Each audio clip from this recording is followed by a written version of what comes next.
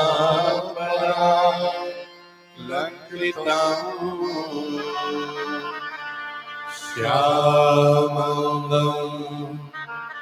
द्विभुजं प्रसन्नवदनं सीतया शोभितं कारुण्यामृत सागरं प्रियगणे भ्रात्रादिवे भावितं वन्दे विष्णु शिवासेवमनिशम्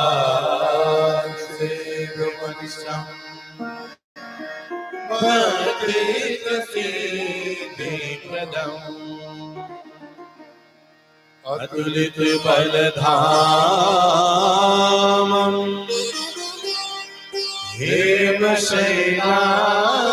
हेमशैलावदेहं सनुजवनकृशानं ज्ञानिनामग्रगण्यं सकलगुणनिधानं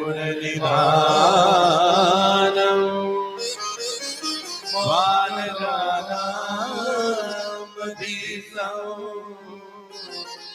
रघुपति प्रिय भक्तं वातजातं नमामि गिरा अर्थ जल बीज सम कहियत भिन्न नभी वंदो सीता राम पद जिन्हि परम प्रिय किन जनक सुता जग जननी जानकी अतिशय प्रिय करुणा निधान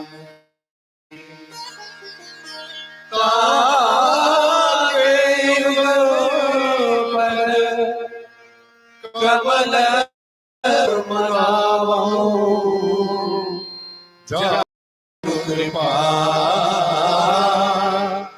निर्मल पति पावो श्री गुरु चरण सरोज रज निज मन मुकुर सुधार वरनौ रघुवर विमल जसु जोदायक फल चार विराजत राम सिय और दास हनुमान ऐसे श्री गुरुदेव को बारंबार प्रणाम। बोले सियावर रामचंद्र भगवान की जय, उमापति महादेव की जय, पवन सुत हनुमान की जय, भगवान की जय, गंगा मैया की जय, जय जय सीताराम।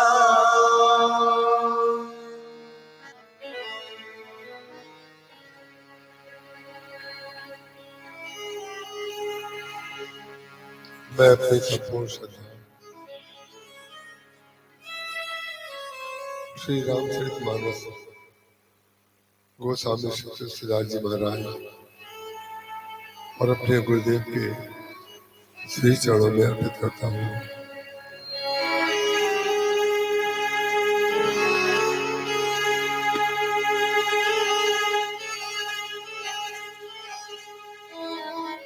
प्रभु अपने अविवेक थे बूझो स्वामी को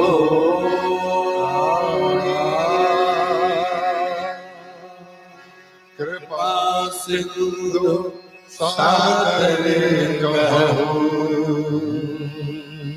जानी दास निज मोह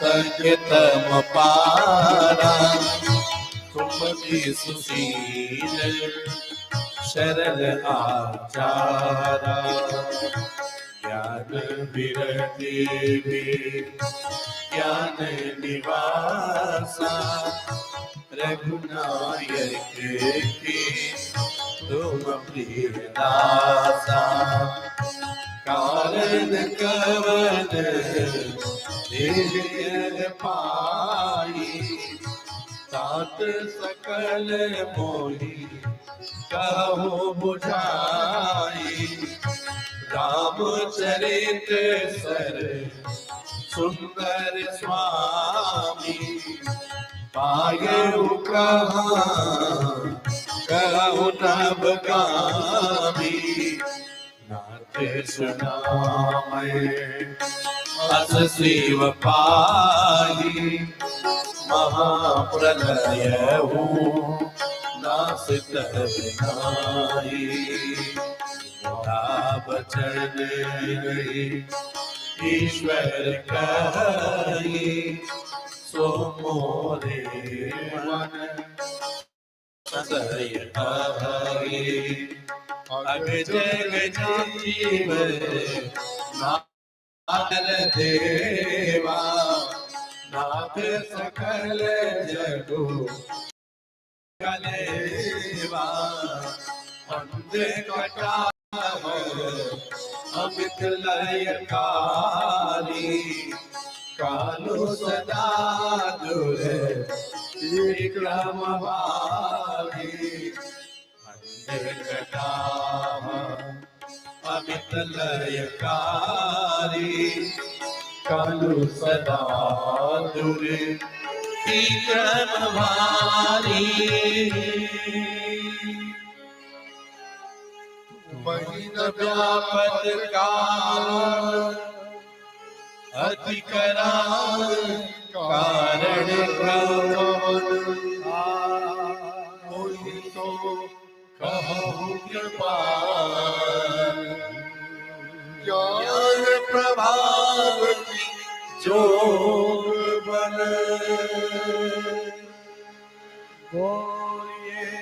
श्यावर रामचंद्र भगवान की जय। हरि हरि कथा अनंता कही सुनहि बहु सब संता राम अनंत अनंत गुण अमित कथा विस्तार सुनि आचरज न माने जिनके विमल विचार जिनके विमल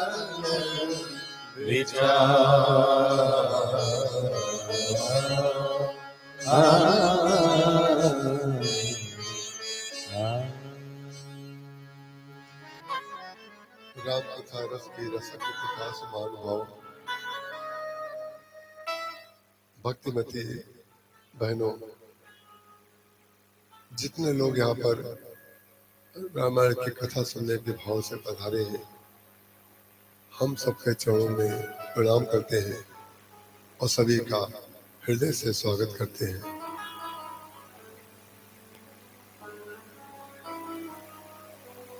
यद्यपि जो कार्य हम करते हैं वो कार्य डॉक्टर रामलला जी का है, लेकिन कुछ कमीशन हमें दीजिएगा क्योंकि आपका कार्य हम करते हैं। ये तो हमने आनंद के लिए कह दिया, कार्य तो सब लोग अपना अपना करते हैं, मैं समझता हूँ, लेकिन कहे बिनु रह न परत, और वो कह दे तो रस न परत। ऐसा हो जाता है, कहे बिना रहा भी तो नहीं जाता। श्री कन्हैया सिंह जी जो नृत्य के श्रोता है, श्रीमती मीना सिंह जी, श्री मंगलेश्वर सिंह जी, श्री दिनकर प्रसाद द्विवेदी जी, श्री श्रीनिवास शुक्ल सरस जी। एक नाम मैं और ले लूं, अभी इसमें लिखा तो नहीं है, लेकिन मैं 2 दिन से बड़े सत्पुरुष को देख रहा हूँ, संयोग से आज ही नहीं दिख रहे हैं, हमारे डॉक्टर लहरी सिंह जी। 2 दिन तक मैंने उनको देखा था, मन हुआ कि बीच में उनसे कह करके आगे बुलाने, लेकिन आज संयोग से नहीं है। श्री मुकुटधारी सिंह जी, श्री फूलचंद मिश्र जी, श्री इंद्र शरण जी, श्री प्रदीप जी शुक्ला, सदस्य जिला पंचायत, श्री विष्णु पांडे जी, श्री विद्याकांत द्विवेदी जी, श्री अंजनी सिंह सौरभ जी। इन सबके प्रति और जितने भी नाम जो इसमें नहीं हो सकते कभी और नहीं लिए जा सकते, उन सबके प्रति नामी अनामी भक्तों के प्रति मेरा बहुत बहुत आभार। आप लोग पधारे। अब आइए हम आपको कथा में प्रवेश कराते हैं 2 सूचनाओं के साथ। एक तो जिनका टेलीफोन अभी ऑन हो तो कृपा करके या तो उसको साइलेंट कर दें या स्विच ऑफ कर दें। स्विच ऑफ कर देंगे तो हमने एक ब्रह्म सुख की व्याख्या की रुक्मणी प्रसाद जी महाराज। ब्रह्म सुख क्या होता है? किसी से भी हम पूछे ब्रह्म सुख क्या है, तो ब्रह्म सुख को जो उसने पढ़ा होगा वो बताएगा। हम आपको ब्रह्म सुख की एक बहुत सार्वभौम व्याख्या बता रहे हैं आज के युग में। अपना अपना मोबाइल स्विच ऑफ कर दीजिए, ब्रह्म सुख मिलेगा। ब्रह्म सुख माने कथा में मन लगेगा। अगर साइलेंट करेंगे तो अंदर अंदर आपको कहता रहेगा उठाओ उठाओ उठाओ, बात करो। बंद कर देंगे तो ब्रह्म सुख, क्योंकि आपको जो शांति मिलती है टेलीफोन स्विच ऑफ करने के बाद, वो समाधि सुख है। ध्यान रखिएगा, आज के युग में आप अपना टेलीफोन स्विच ऑफ करके देख लीजिए। 10 बजे के बाद स्विच ऑफ कर दिया करिए। उसके बाद जिसको बात करनी हो सुबह कर लेगा।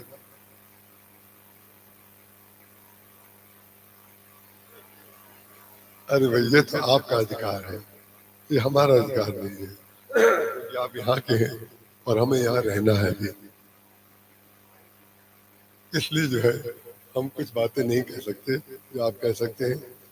हमारे आदरणीय श्री भागवत प्रसाद जी पाठक जी पधारे थे और बैठे हुए।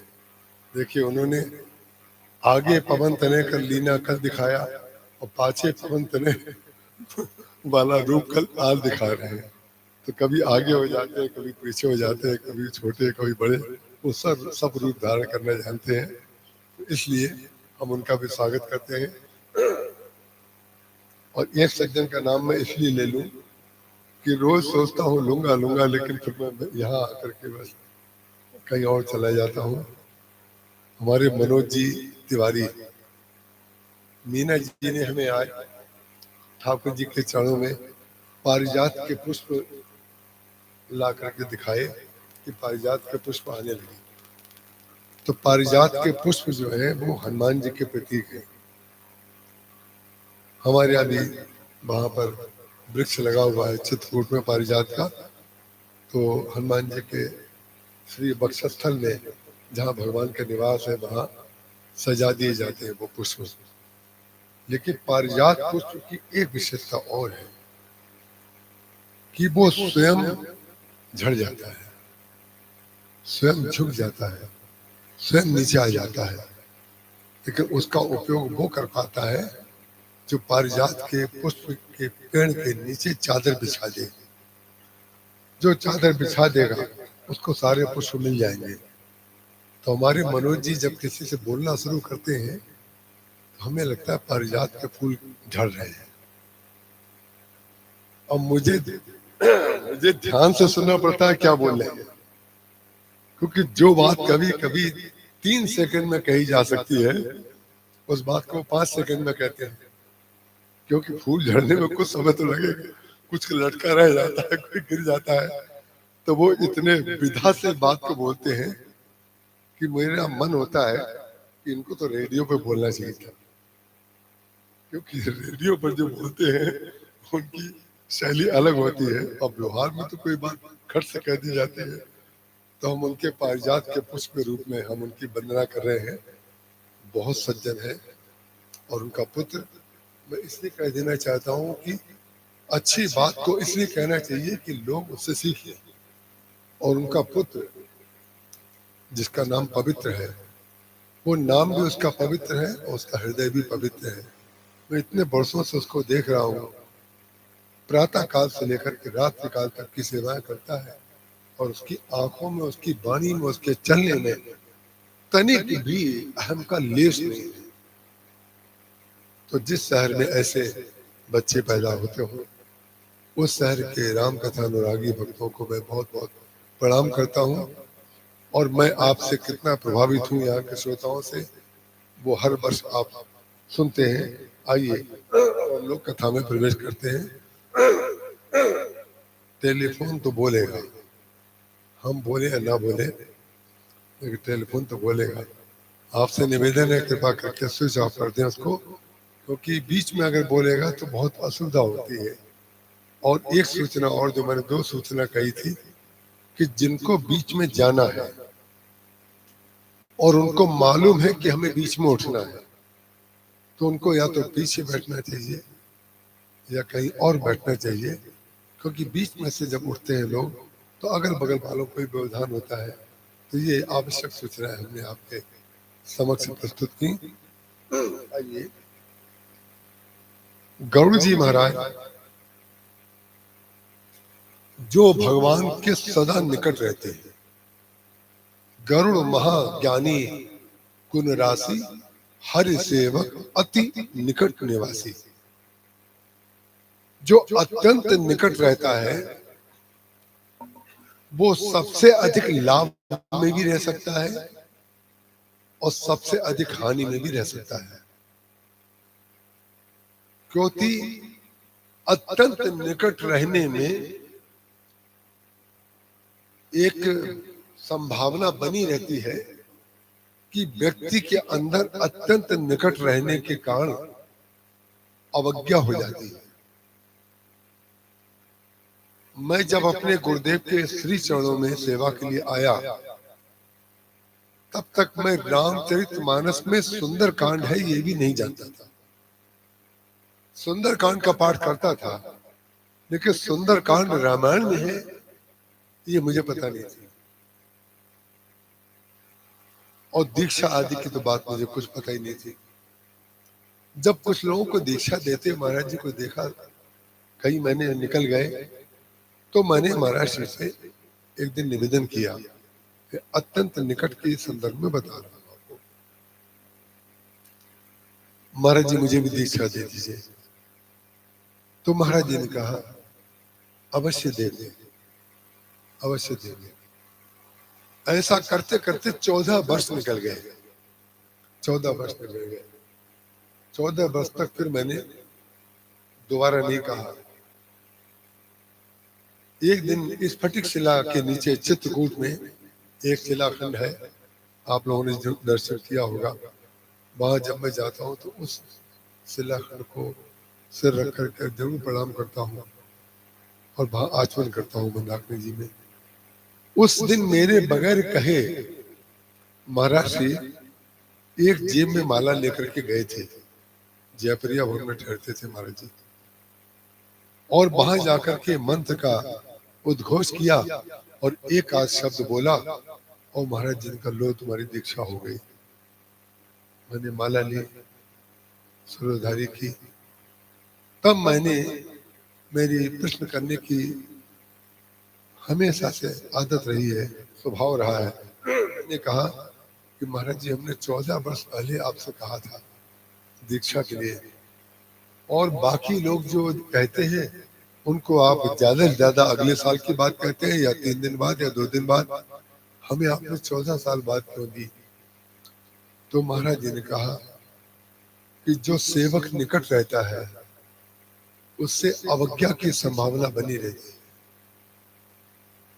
निकट रहने में लाभ ये है कि आपको बहुत निकटता मिल सकती है, और निकट रहने की हानि ये है कि आपके अंदर अवज्ञा और अति सुलभता के कारण भावातिरेक में लोगों के साथ कुछ ऐसे शब्द निकल सकते हैं जो आपके सेवक गुण के विरुद्ध हो।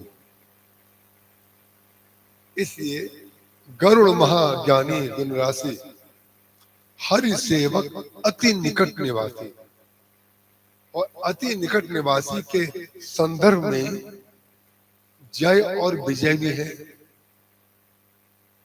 भगवान जहां पर विराजमान है उनके द्वारपाल के रूप में जय और विजय वहां खड़े रहते हैं, लेकिन जय और विजय भगवान के निकट रहने के कारण सौभाग्यशाली तो है।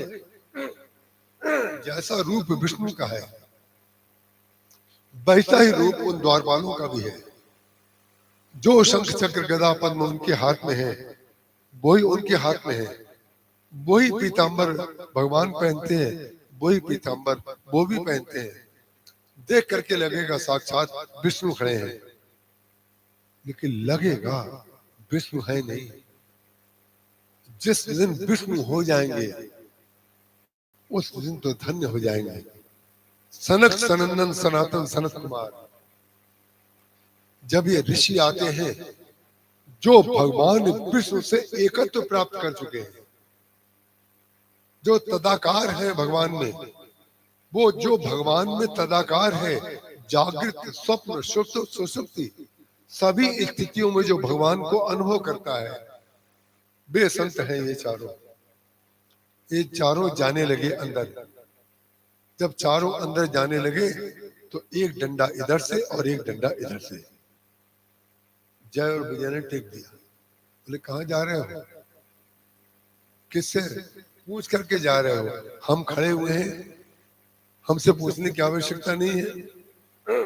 उनके मन में ये वासना आ गई कि हमारा भी रूप विष्णु की तरह है, तो ये हमसे ही क्यों नहीं मिल लेते हैं? ध्यान रखिएगा, आपका रूप है और उनका स्वरूप है। स्वरूप में स्थित रहना और रूप बना लेना दोनों अलग अलग बातें हैं।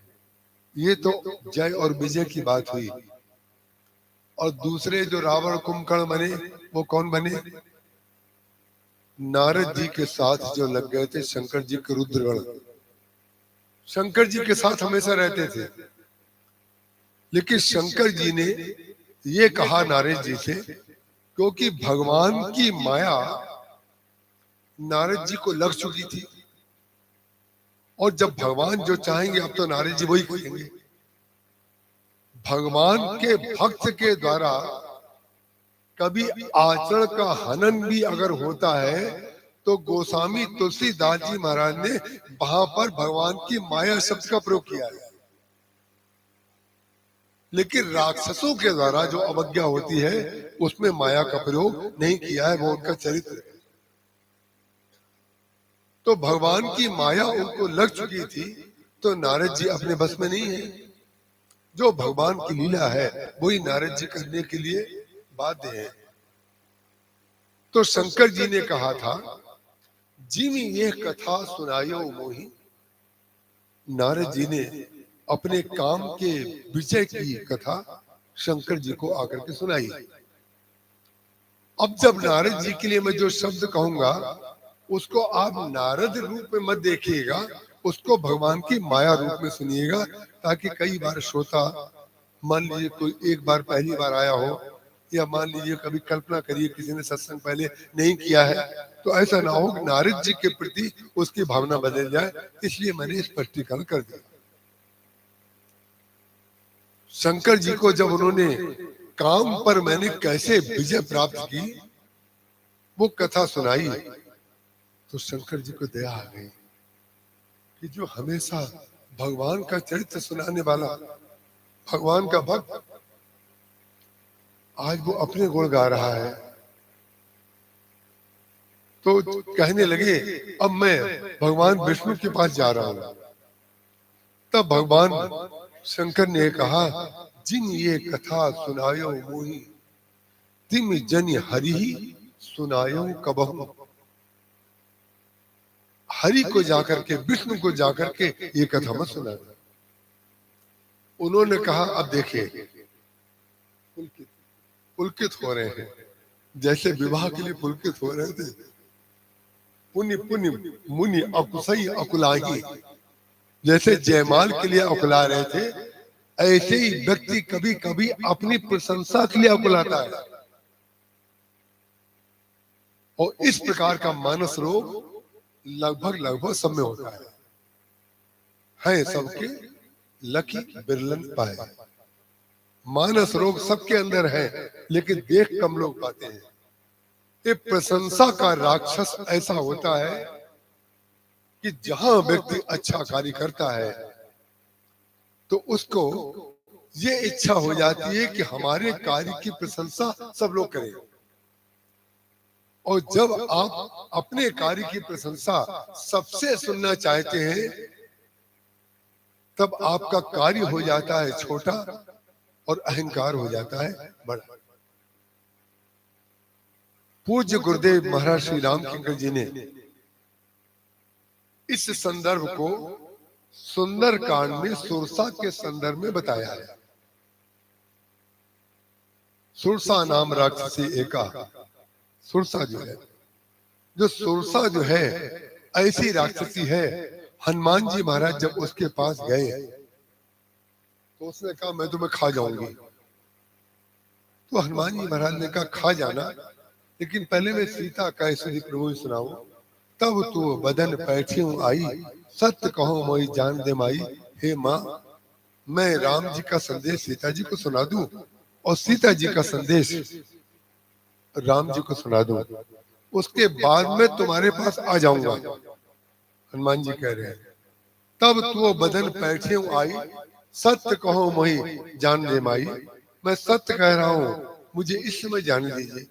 उसने कहा नहीं, इस समय नहीं जाने दूंगी, मैं तो अभी खाऊंगी। तो हनुमान जी ने कहा अगर खा सकती हो तो खाओ।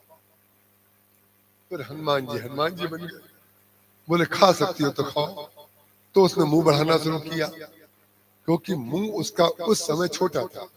हनुमान जी बड़े थे तो खाए कैसे, छोटा पहले अपना मुंह बढ़ाए। जब उसने मुंह बढ़ाया तो गोस्वामी जी ने लिखा जस जस सुरसा बदन बढ़ावा, तास दून कप रूप दिखावा। सत योजन ते आनन कीना, जहां उसने 100 योजन का मुख बना लिया तो अति लघु रूप पवन सुत लीना। अब ये केवल साहित्यिक उक्ति नहीं है। मुझे पूर्ण विश्वास है कि आदरणीय धैर्य सिंह जी आ चुके हैं, मैं उनका बहुत सम्मान करता हूँ। यदि मैंने पहचान लिया है तो मैंने आपका नाम लिया था। वो क्या है, यदि मैं ऐसे आदरणीय व्यक्ति को देख लूं और कुछ ना बोलूं तो पूरी कथा में मुझे लगता है कि मैं कोई चूक तो नहीं कर रहा हूं। तो जस जस सुरसा बदन बढ़ावा, तास दून कप रूप दिखावा। सत योजन ते आनन कीना, अति लघु रूप पवन सुत लीना। जब वो 100 योजन की हो गई तो हनुमान जी महाराज बिल्कुल छोटे हो गए। और छोटे कितने हो गए देखिए, छोटे में सबसे अंक छोटा कौन सा है, 1। बोले 1 भी नहीं रहेगा, अति लघु 0 हो गए। अति लघु रूप पवन सुत लीना, और 0 को खाने की क्षमता किसी में नहीं है। 0 को खाने की क्षमता किसी में नहीं है। 0 को खाएंगे कैसे? लेकिन विचित्र बात है, 0 जिसके साथ जुड़ जाता है उसकी महिमा बढ़ा देता है। 10 गुनी महिमा बढ़ाता है 1 0, 10 गुनी महिमा बढ़ा देता है 1 0। इतनी उसमें शक्ति है। हनुमान जी महाराज सत योजन ते आनन कीना, अति लघु रूप पवन सुत लीना। 100 योजन के जब हो गए तब क्यों छोटे हुए? तो अब आप आ जाइए वही प्रशंसा वाली बात पर जिससे कथा शुरू की गई है। 100 में अंक होता है 1, और जीरो होते हैं 2। हम काम करते हैं 1, प्रशंसा चाहते हैं 100। प्रशंसा चाहते हैं 100।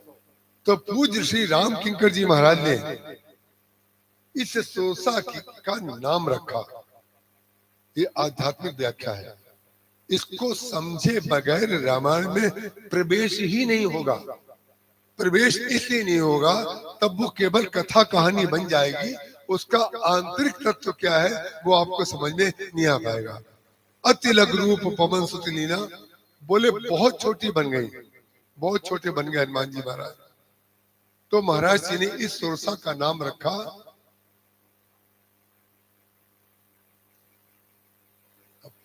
कथा में आ जाएगी, क्योंकि हम बोल रहे हैं, लोग सुन रहे हैं, है ना।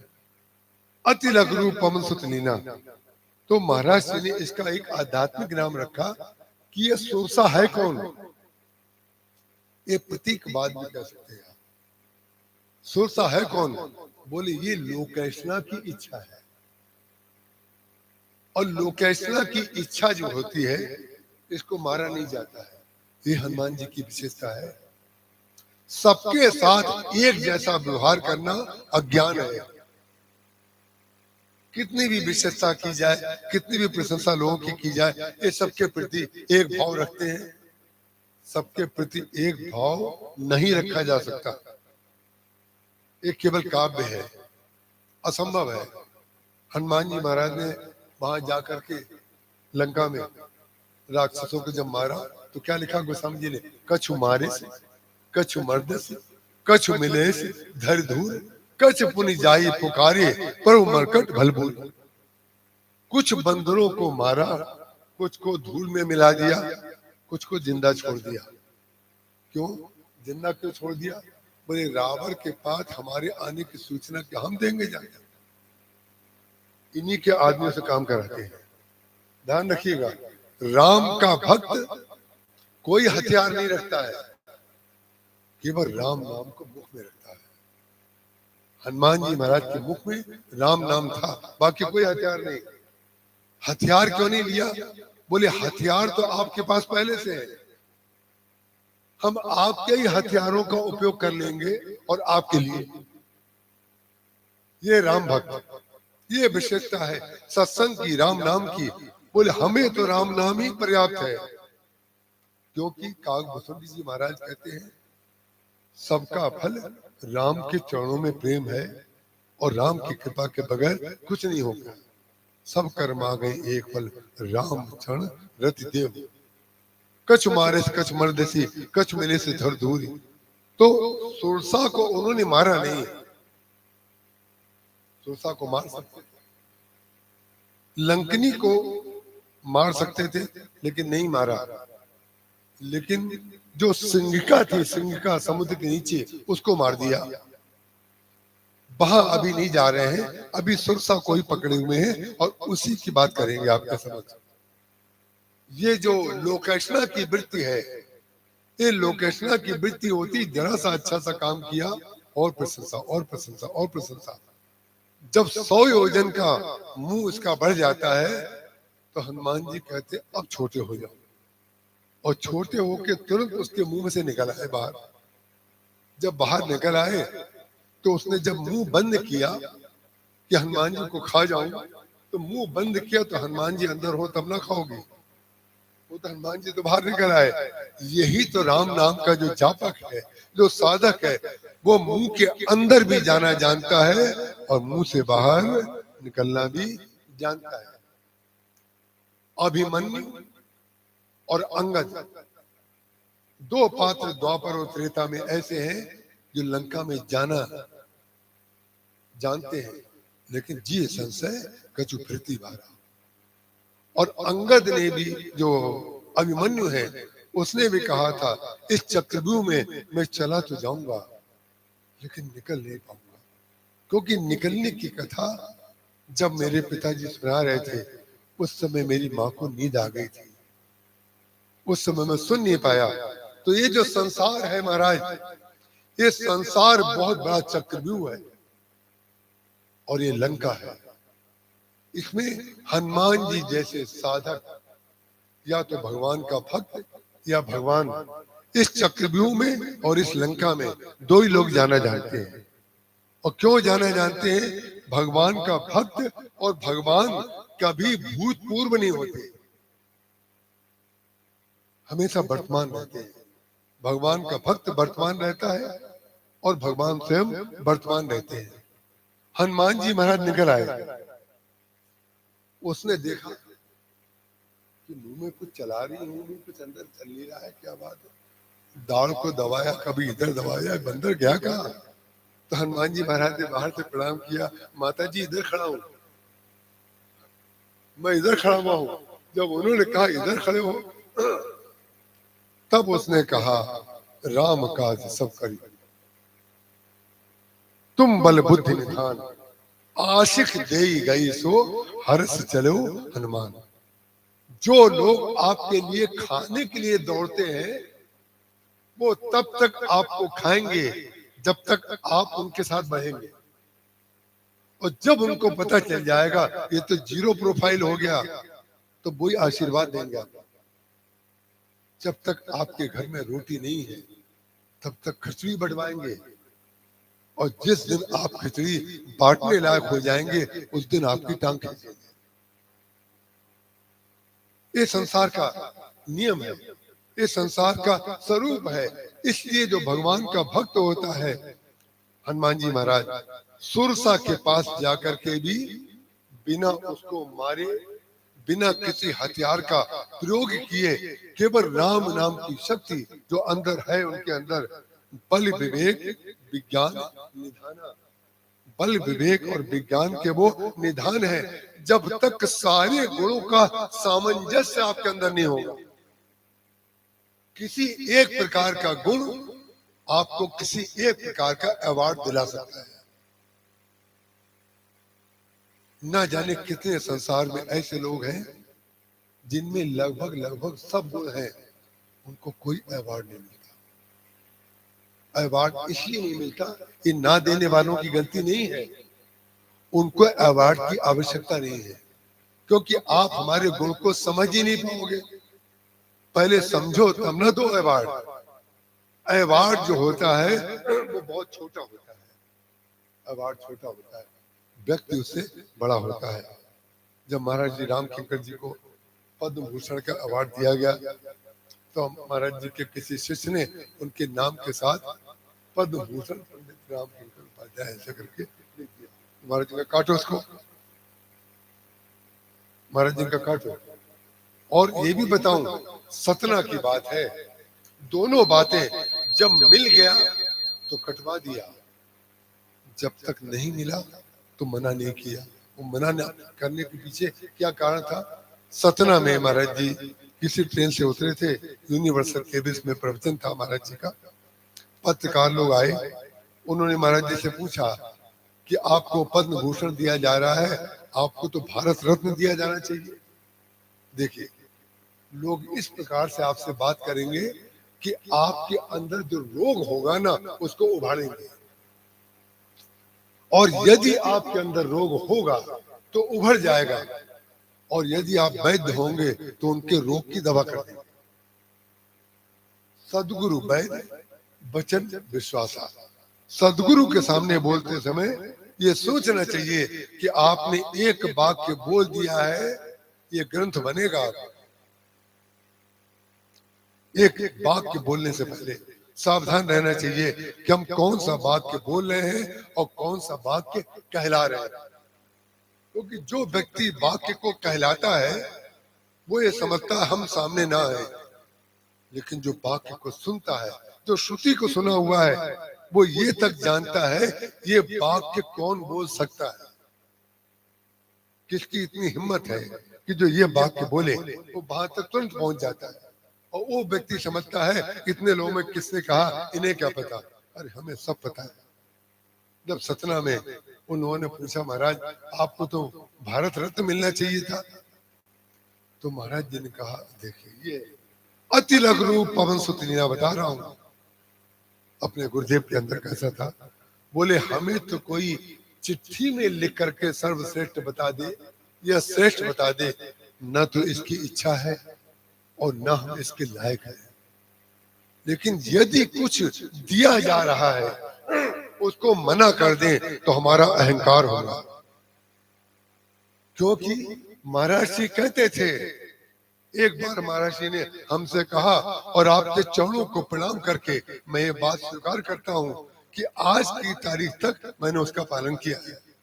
कल बुद्धि भ्रष्ट हो जाए तो मैं नहीं कह सकता, आज तक नहीं हुआ।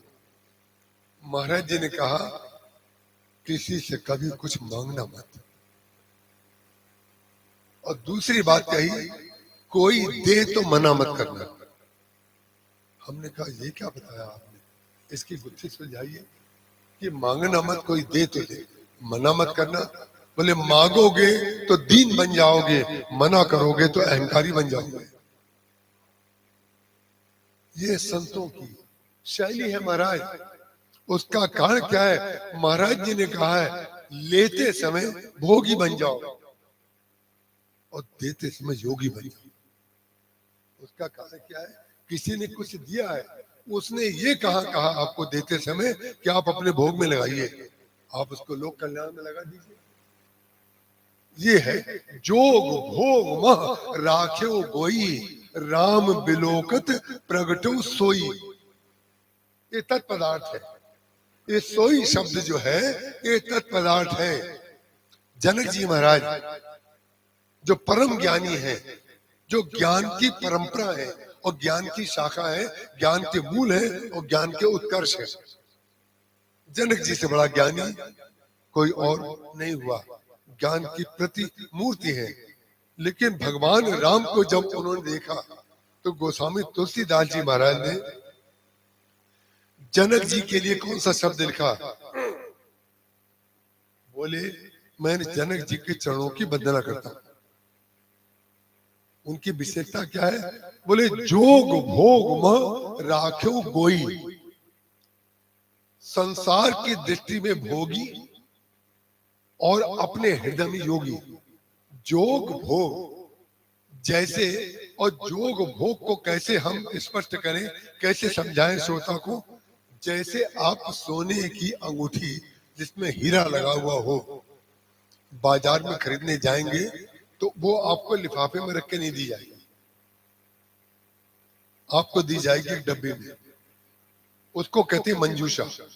उस मंजूषा में जब आपको दी जाएगी उसका एक भाग होगा धारण करने वाला और एक भाग होगा उसको ढकने वाला।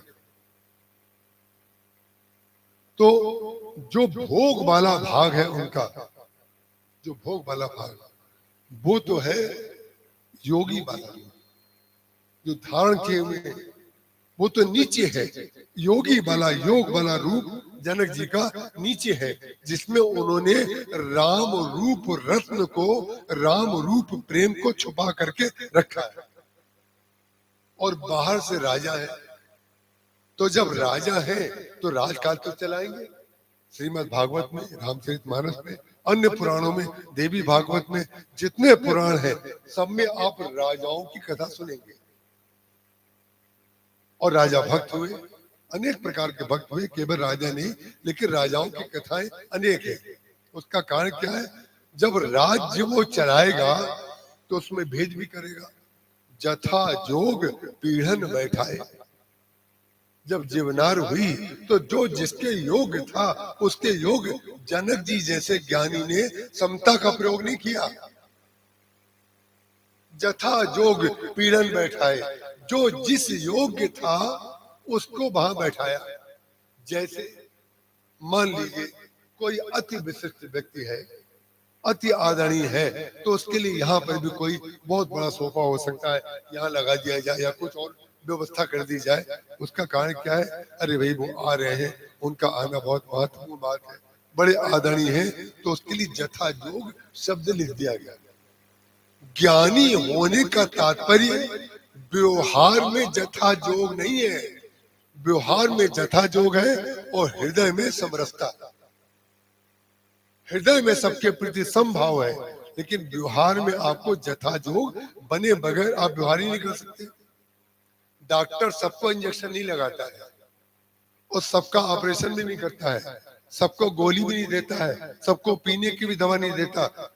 जिसको जैसी आवश्यकता होती है, जैसा रोग होता है, जैसी आवश्यकता होती है, डॉक्टर वो व्यवहार करता है। क्यों? रोग के कारण हमने भेद किया है और उद्देश्य हमारा उसको स्वस्थ करना। तो जनक जी महाराज जो है वो हृदय में तो योगी है, जिसमें राम रत्न रखा हुआ है, धारण किया हुआ है, वो तो उनका योग स्वरूप है। लेकिन ढक्कन वाला भाग जो मंजूषा का है वो उनका भोग स्वरूप है, कि संसार के लोग उनको राजा और भोगी कहते हैं, उनके संतान। तो जिसको संतान होगी, जो राज्य चला रहा होगा, जो पैसे का हिसाब कर रहा है, उसको तो लोग भोगी कहेंगे, करेंगे। ध्यान रखिएगा, ये आपकी और हमारी बनाई हुई व्याख्या है कि जिसने सब छोड़ दिया है वो त्यागी है, और जिसने सब रख लिया है वो भोगी है। ये सब व्याख्याएं हैं समाज की। ये व्याख्याएं आती रहती हैं, चलती रहती हैं, बदलती रहती हैं, समाप्त हो जाती हैं। ये व्याख्याएं परंपराएं हैं, ये फैशन है। कई कपड़े ऐसे आपने देखे होंगे जो लगभग समाप्त हो गए, लगभग समाप्त हो गए, अब इसको कोई नहीं पहनेगा। लेकिन अब हम देख रहे हैं फिर से लौट के आ गया। अंतर केवल इतना है, पहले वो पुरुष पहनता था, अब वो स्त्री पहनती। अंतर केवल इसमें है, नाम वही है, रूप वही है, सब कुछ वही है। अंतर तो इसका कारण क्या है? मान्यताएं, इच्छाएं, परंपराएं, ये सब आएंगी, रहेंगी, चलेंगी, समाप्त हो जाएंगी। फिर इनका भी पुनर्जन्म होगा। इनका पुनर्जन्म क्यों होगा? क्योंकि हमारा भी पुनर्जन्म होगा। जब सबका पुनर्जन्म होगा, तो जनक जी महाराज ने अपने को योगी रूप में अंदर रखा, छिपा के रखा। बोले जिसने सब त्याग कर दिया है वो त्यागी तो कहलाता है ना। जब सब त्याग कर दिया तो त्यागी तो कहलाए ना, और त्यागी कहलाए भी, और त्यागी कहलाने की इच्छा भी है। लोग त्यागी कह रहे हैं, ये तो आपका स्वरूप है, लेकिन विचित्र बात है, त्यागी कहलाने की इच्छा तो हमारी वासना है ना। इसलिए सब त्याग कर दिया, वो बड़ा महात्मा है। इसमें एक बार एक डंडा बना करके एक तरफ रख दीजिए, अब दूसरा डंडा लाइए। बोले सब कुछ रख लिया, बहुत संग्रह किया है, बड़ा धन है इनके पास, तो वो बड़े संत हैं और ये बड़े आदमी हैं। बड़े आदमी शहरों में उनको कहा जाता है जिनके पास धन अधिक होता है, उन्हीं को कहते हैं बड़े आदमी। बाकी जितने हैं सब छोटे हैं। ये संसार का नियम है, जितने धनी हैं ये यहाँ के बहुत बड़े आदमी हैं, यहाँ के बहुत बड़े आदमी हैं। यहाँ पर उसको इलाकेदार कहते हैं, यहाँ की भाषा में उसको इलाकेदार कहते हैं। लेकिन ध्यान रखिएगा, रामचरितमानस आपके इलाकों से बहुत परे है।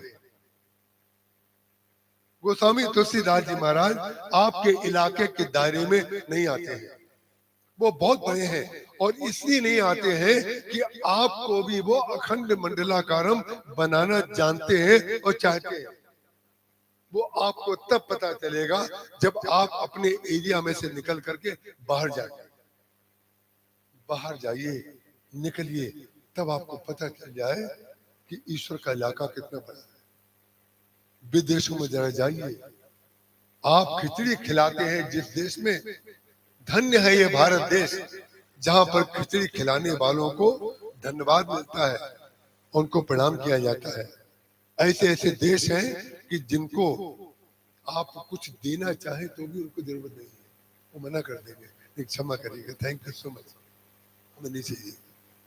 लेकिन भगवान ने जहां पर जन्म लिया, ऐसे लोगों को धन्य कर दिया कि आपके अंदर कुछ देने की इच्छा है तो आप दे करके बड़े हो सकते हैं।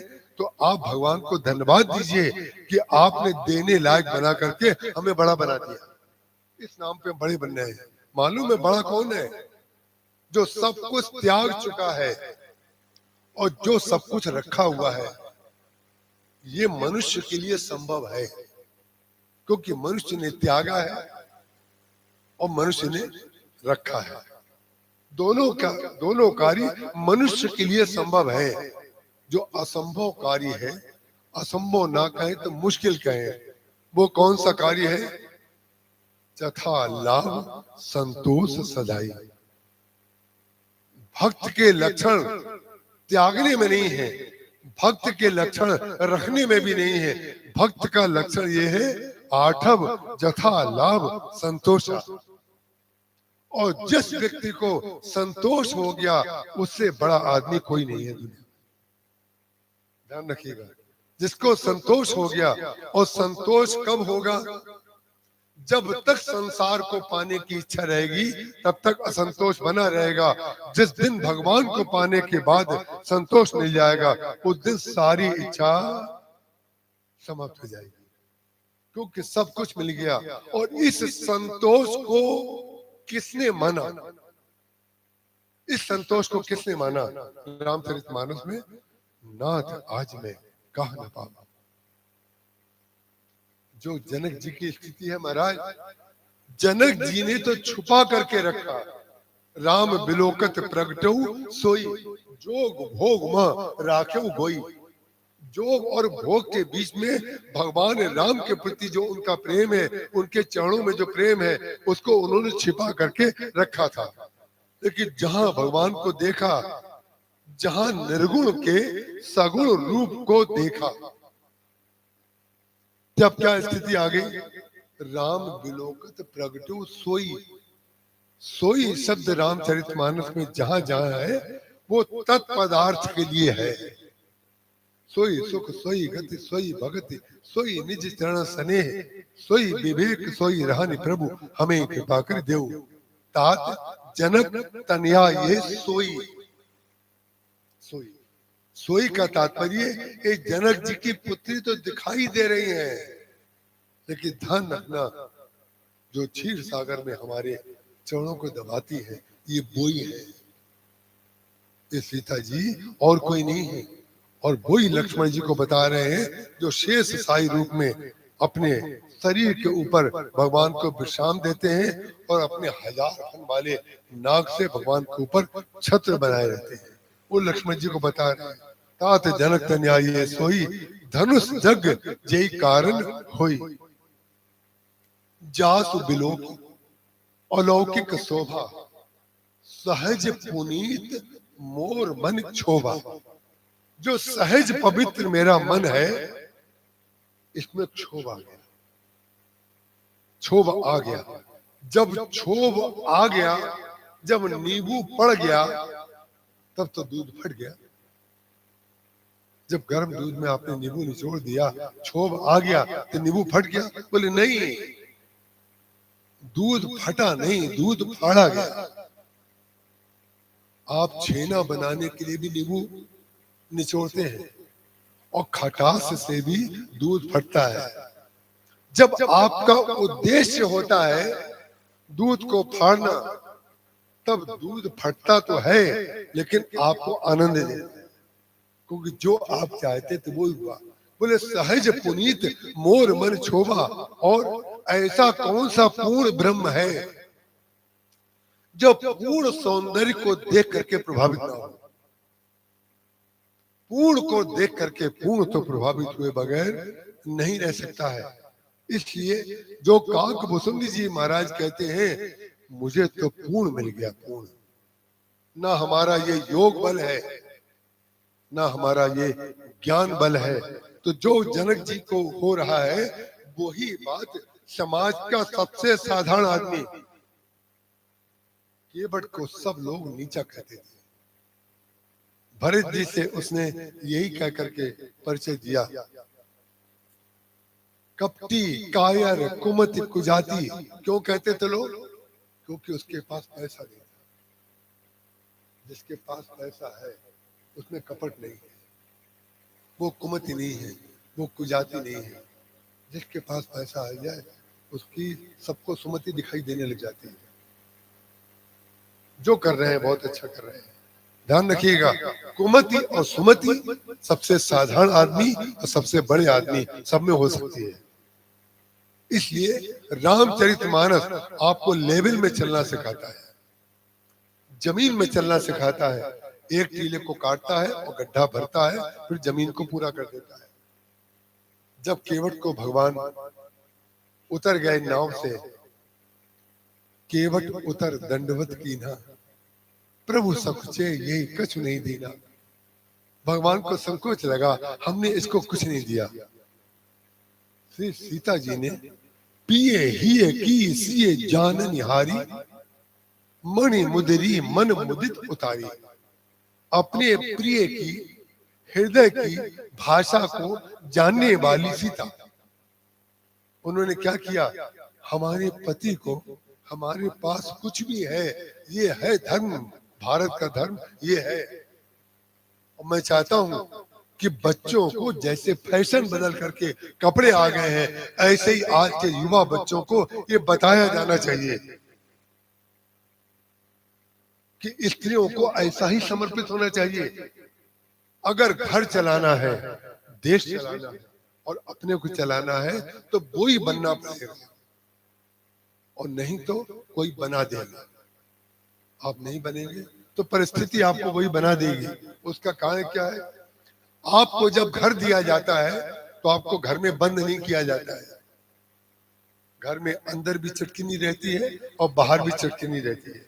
आप जब चाहें अंदर से बंद कर लीजिए और जब चाहें तो बाहर से जाकर के स्वतंत्र हो जाइए, बाहर से जाकर के फिर से अंदर आ जाइए। घर माने जिसमें चटकिनी अंदर से भी हो और बाहर से भी हो। और जेल खाने और पागल खाने में चटकिनी अंदर से नहीं होती है, केवल बाहर से होती है। क्यों? जेल में जो जाते हैं और पागल खाने में जो जाते हैं, उनका बुद्धि के ऊपर से नियंत्रण समाप्त हो जाता है। जिसका बुद्धि के ऊपर नियंत्रण है वो समाज में इस बात को धारण करके चलेगा। कपटी कायर कुमत कुजाती, सब लोग कहते थे केवट से, लोक भेद बाहर सब भांति। किसी ने हमें स्पर्श करने को ही मना कर दिया, केवट को छू लिया है तो नहाना पड़ेगा। ये स्थिति कई बार समाज में रहती है। ध्यान रखिएगा, किसी को छू करके मत नहाइए, अपने को छू करके नहाइए, अपने को छू करके नहाइए।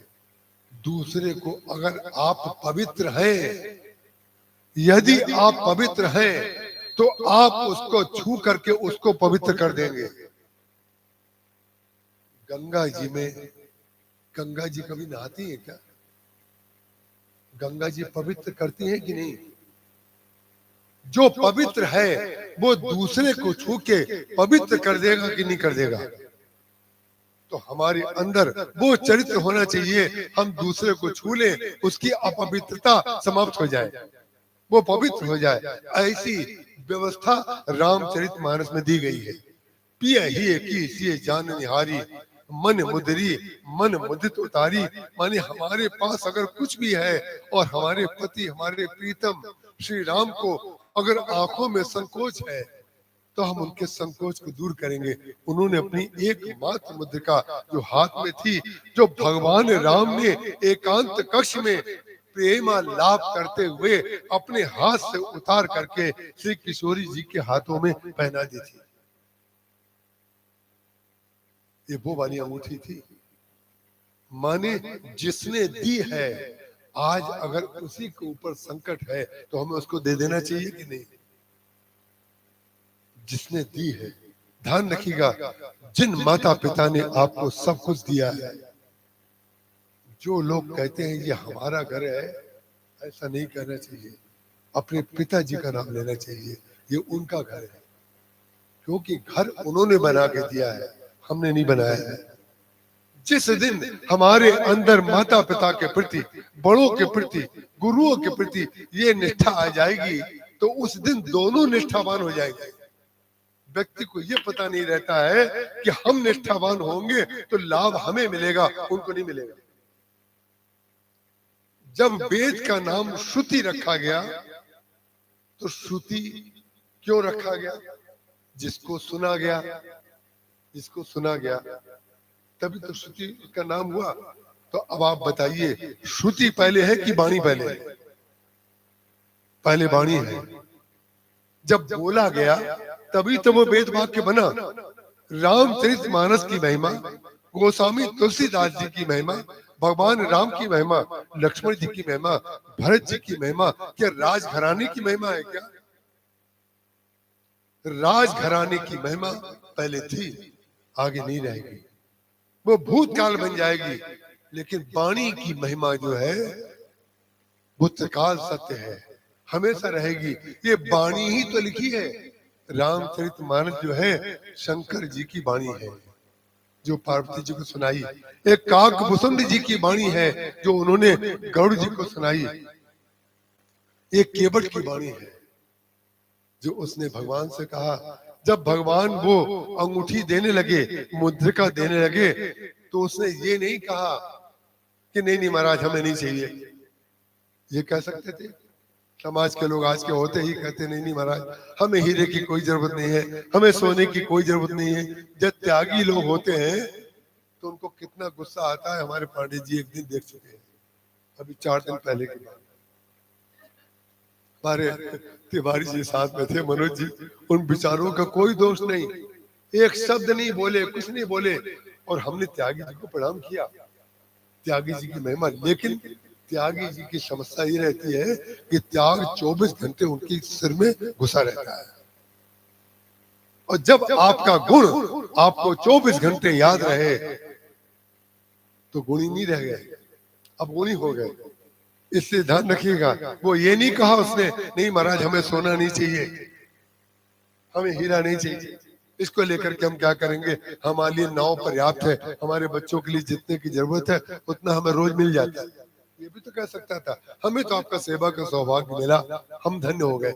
ये भी तो अच्छा वाक्य था, बोला जा सकता था। नहीं नहीं, भगवान के ऊपर हो जाता वो। अगर वो ये बोल देता तो भगवान की कृपा नीची हो जाती, वो ऊपर हो जाता।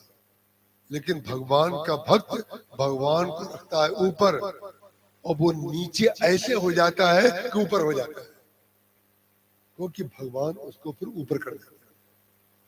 भगवान उसको शिरोधारी कर लेते हैं, शिरोधारी। लेकिन वाणी बोली जाएगी तब श्रुति बनेगी। श्रुति पहले नहीं है, पहले वाणी है।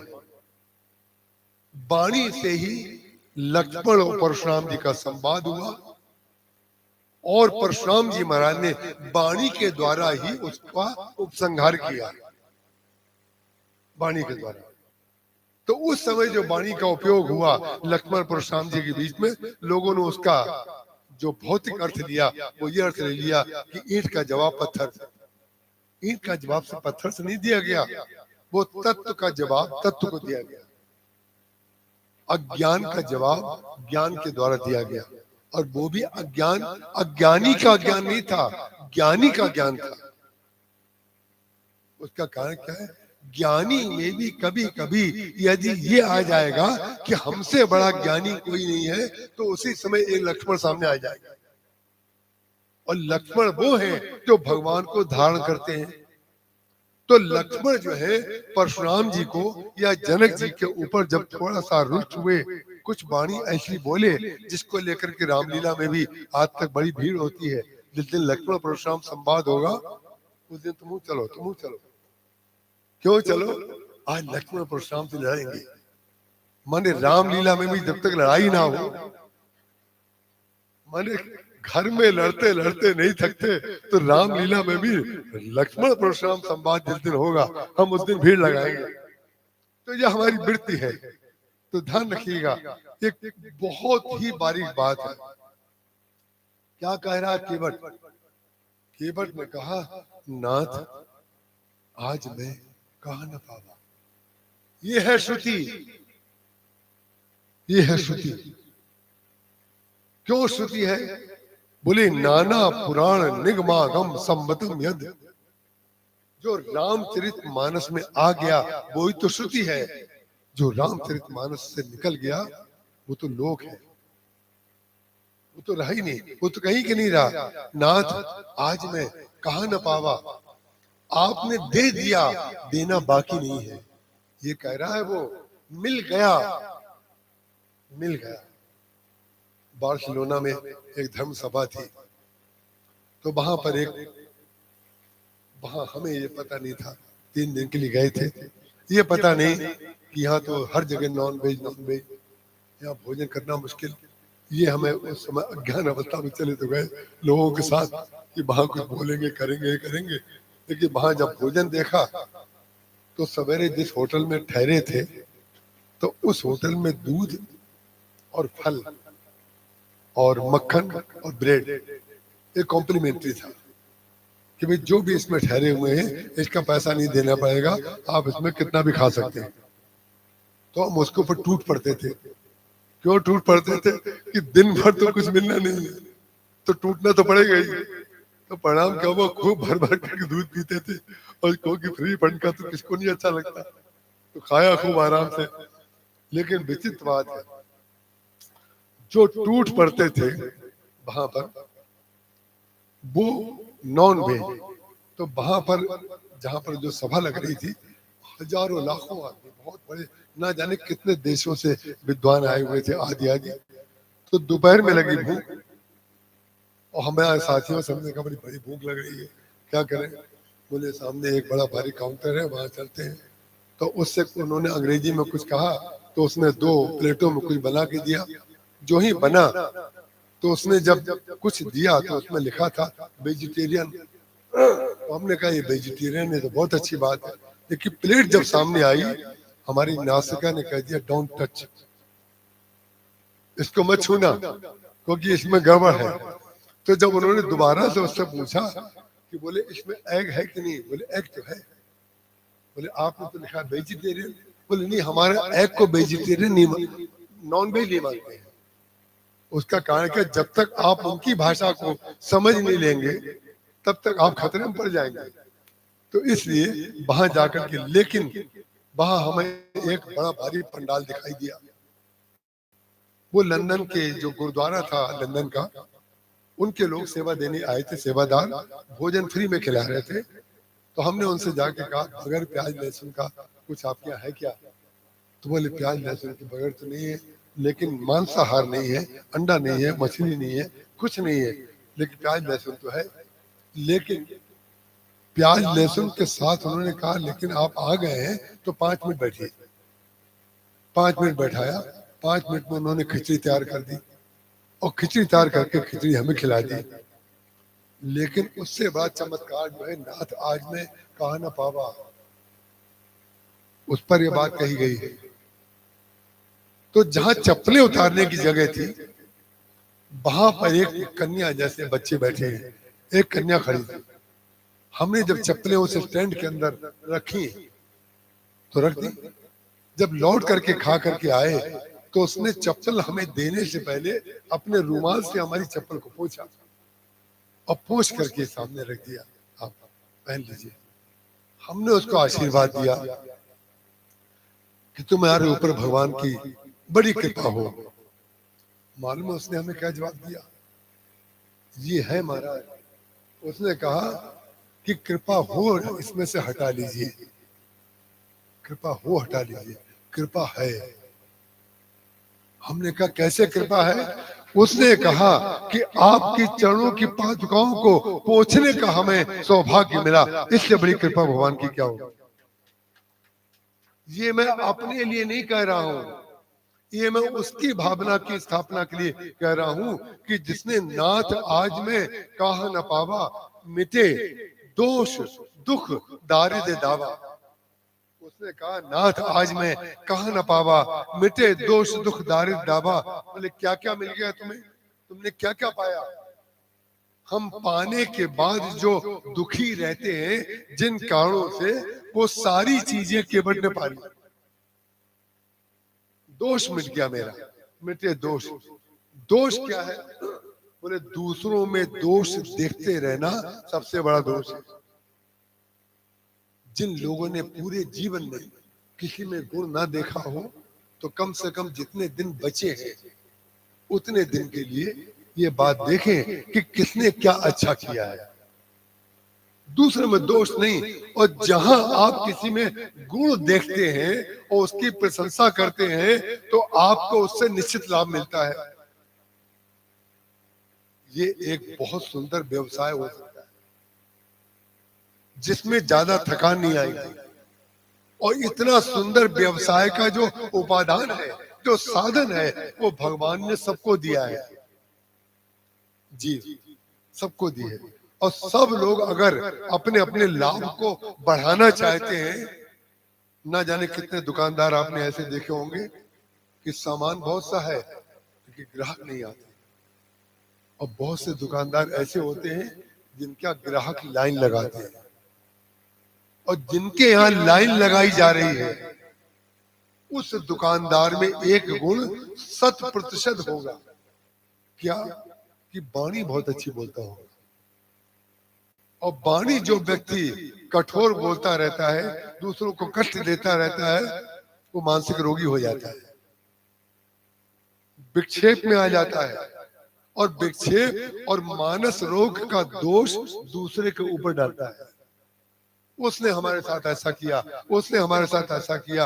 अरे मैं आपको एक बात बताता हूँ, ना जाने कितने बच्चों ने, कभी पुरुष बच्चों ने, कभी महिला बच्चों ने हमसे कुछ बातें पूछी, हमारे ये प्रॉब्लम है, हमारे ये प्रॉब्लम है, हमको कोने में बुलाते हैं। हमने कहा अकेले में आना, दो से बात नहीं करेंगे, पहले अकेले आओ, फिर दूसरे को बुलाओ, फिर दोनों साथ में आओ।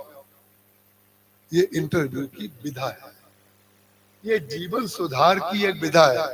पहले सिंगल से बात करो, फिर दूसरे सिंगल से बात करो, फिर दोनों से एक साथ बात करो, दोनों जुड़ जाएंगे। और दोनों से एक साथ बात करेंगे तो लड़ाई हुए बगैर नहीं रहेंगे, क्योंकि दोनों लोग पुरानी फाइल खोलेंगे, और पुरानी फाइल खोल करके आज तक कभी निराकरण हुआ ही नहीं। आज जैसे हम संकल्प लेते हैं कि आज के बाद हम ये नहीं करेंगे, तो भगवान आपके पुराने दोष नहीं देखते। सन्मुख होए जीव मोहि जवहि, जन्म कोटि अग्नासहि तबहि। जिस दिन आपके अंदर अच्छा बनने की इच्छा आ गई, उसी दिन से संसार अच्छा है और आप अच्छे हैं। इसलिए ये आवश्यक है जो वो कह रहा है, मिटे दोष, दूसरों में दोष मत देखिए।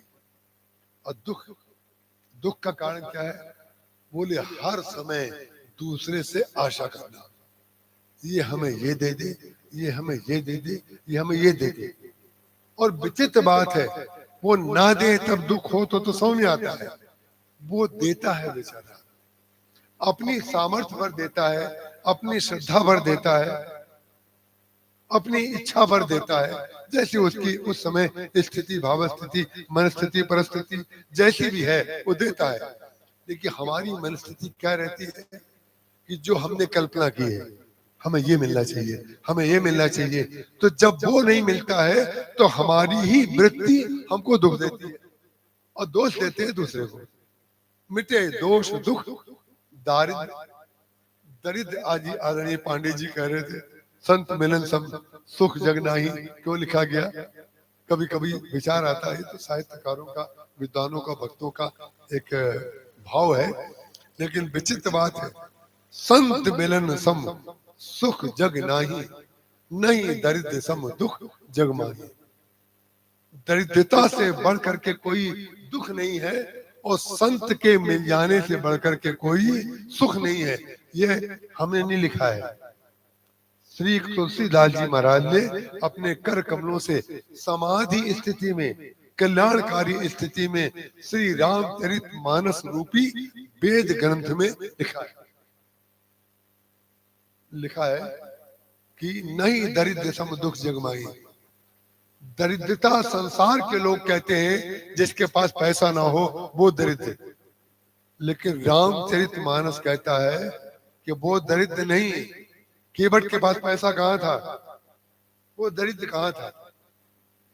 उसने कहा, नाथ आज मैं कहा न पावा, मिटे दोष दुख दारिद्र दावा। मैं दावा करता हूँ कि मेरी दरिद्रता भी मिट गई। दरिद्रता वो नहीं है।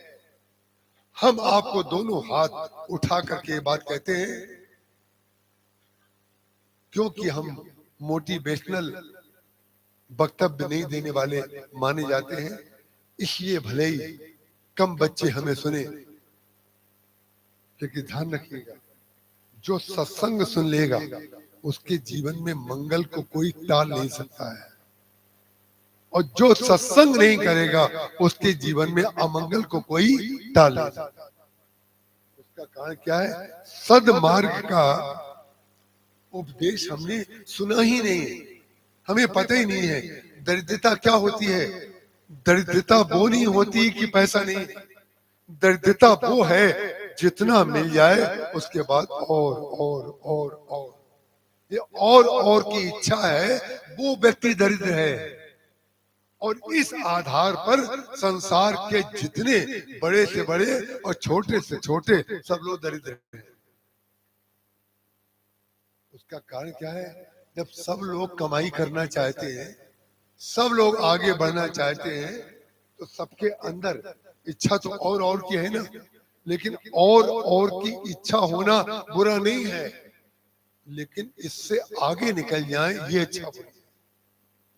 और की इच्छा तो बहुत अच्छी है, आप कमाएंगे, इतने लोगों को काम मिलेगा, जो प्रोडक्शन आप करेंगे वो सप्लाई होगा, मार्केट में जाएगा, लोगों की इच्छा की पूर्ति होगी, लोगों की आवश्यकता की पूर्ति होगी। लेकिन ओवरटेक दो तरह के लोग करते हैं, एक जल्दी पहुंचने वाले, एक किसी को पीछा करने वाले। आपको जल्दी पहुंचना है, आपको अस्पताल जाना है, तो ठीक है आप ओवरटेक करिए, जैसे एम्बुलेंस हॉर्न बजाती है, हूटर बजाती हुई जाती है। लेकिन हमें पता चल गया कि वो हमारे साथी गाड़ी चला रहा है, हम उससे बड़ी गाड़ी लिए हुए हैं, हम उसके सामने से गुजर के दिखाएंगे कि देखा अंत में तुम पीछे रह गए और हम आगे निकल गए। जितने आगे निकलने वाले हैं वो सब रेलवे फाटक पे खड़े हो जाते हैं। रेलवे फाटक सबके जीवन में आता है, कोई व्यक्ति नहीं है जिसके जीवन में रेलवे फाटक ना आए। माने रेलवे फाटक माने आपसे तेज चलने वाला, आप खड़े हो गए, ट्रेन निकल गई। और आपसे तेज चलने वाले के लिए गेट क्यों बंद किया जाता है? क्योंकि वो किसी को ओवरटेक करने के लिए नहीं चलती है, वो अपने ट्रैक पे चलती है। जो व्यक्ति अपने ट्रैक पर चल रहा है उसके लिए फाटक बंद किए जाएंगे, लोग खड़े रहेंगे, इंतजार करेंगे, क्योंकि अपनी ट्रैक पर चलने वाला व्यक्ति आ गया। केवट के लिए फाटक बंद किए जाते हैं, शबरी के लिए फाटक बंद किए जाते हैं। जो लोग ये कहते हैं रामचरितमानस में गोस्वामी तुलसीदास जी महाराज ने स्त्रियों का विरोध किया है, वो अपनी आंखें खोल करके अपने चश्मे का नंबर चेक करा ले और देख ले शबरी स्त्री है कि नहीं। और केवल जाति की दृष्टि से, जो परंपरा है जाति की, उस दृष्टि से न्यून जाति का है कि नहीं। लेकिन भगवान राम ने शबरी को और केवट को जो स्थान दिया, वो उस स्थान को पाने के लिए उनके निकटतम लोग तरस जाएंगे। जब राम राज्य बन गया तो जो भरत जी ने गहने की माला भगवान राम के लिए बनाई थी, वो माला भगवान ने अपने गले से उतार करके केवट को पहना दी। एक अंगूठी आप मना करेंगे तो आपको हार मिलेगा। अब मैं जो आपको बता रहा था, ये बहुत बढ़िया व्यवसाय है। अरे हम जितना बढ़िया व्यवसाय आपको चलाने का तरीका बता सकते हैं, वो व्यवसाय करने वाला भी नहीं बता सकता। उसका कारण क्या है? हम अकेले में बात करते हैं, अकेले में बात करके उसका जूस निकालते हैं, और जो शब्द हम बोलते हैं वो जो चाहे। ये मत समझिएगा हम कोई काउंसलिंग की बात कर रहे हैं या कोई काउंसलर है या कोई कल नंबर अपना दे देंगे, इस पे संपर्क करिए, फिर बाद में आ जाएगा कि उसमें ये फॉर्म भरिए और कैसे भेजा जाए वो भी बता। ऐसा कुछ नहीं है। मैं वो बता रहा हूं, मैं एक शब्द इस्तेमाल करता हूं, कूटनीति। आपको सुन करके लगेगा ये कूटनीति बड़ा खराब शब्द है, लेकिन कूटनीति का उद्देश्य अगर प्रीति है तो वो प्रीति का उपादान बन गया। कैसे? कई बार लोग कहते हैं मेरे पति बड़े अहंकारी हैं, हमारी ये बड़े वो है, ये नहीं सुनते वो नहीं सुनते।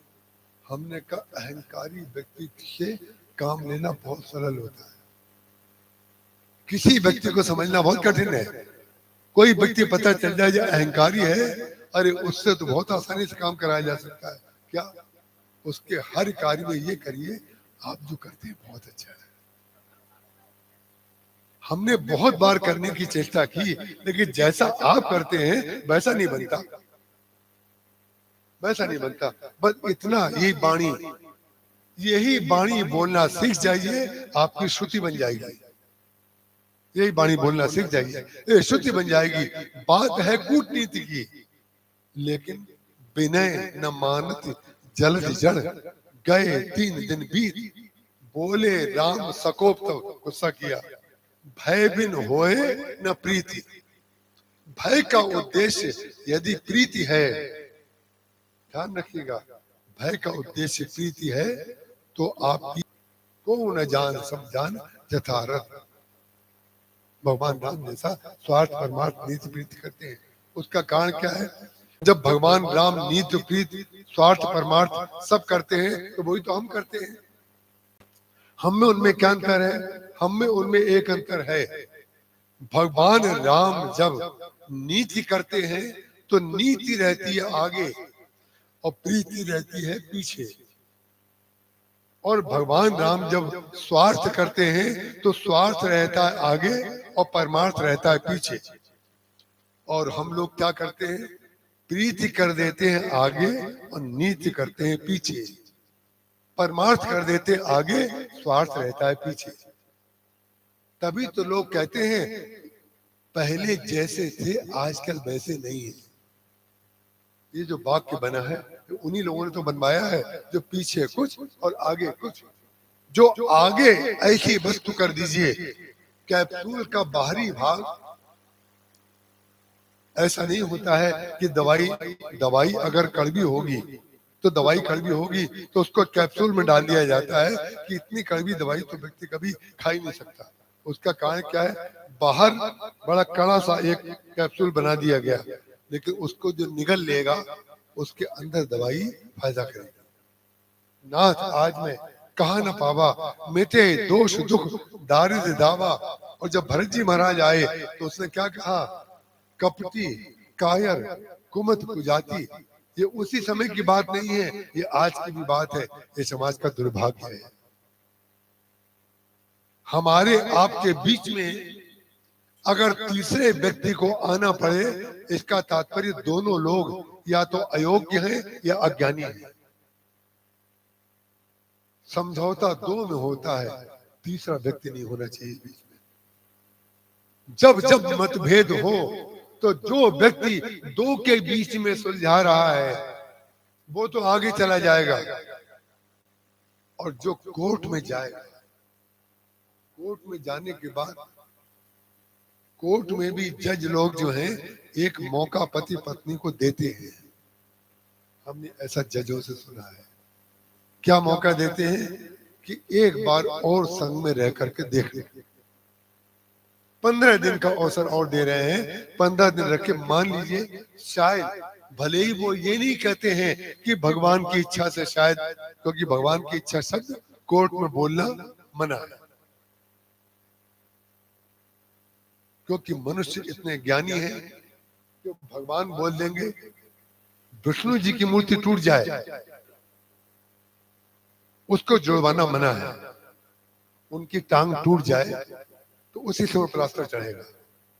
उसका कारण क्या है?